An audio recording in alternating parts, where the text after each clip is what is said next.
नया नोहर कनिया छोरी गइल परदेस हो। आके देख भइल बाटे पागली के भेस हो। ए राजा तनी बुझा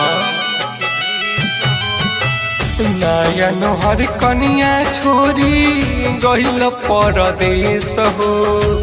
आके देख भइल बाटे पागली के भेस हो।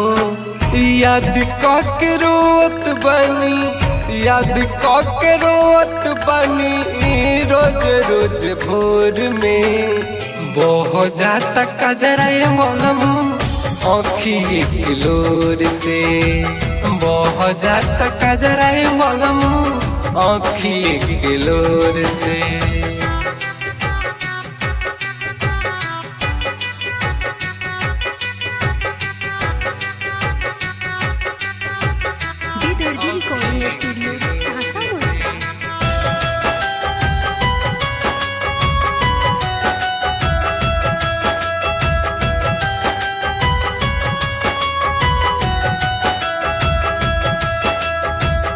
कोयली के बोली हमारी डाहता करेज के तोरा पीले रातिया मैसेज पे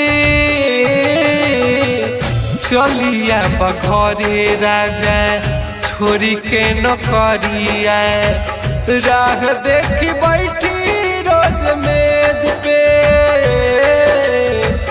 राह देखी बैठी रोज मेज पे।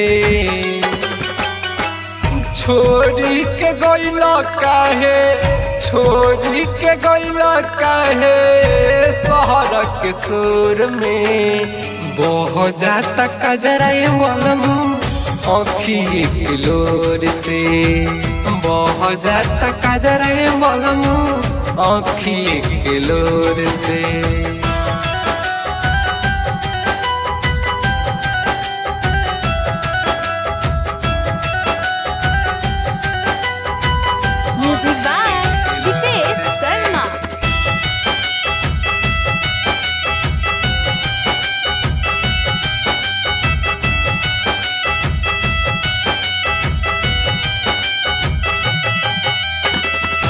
पानी समुंदर बाकी हमारो प्यास हो।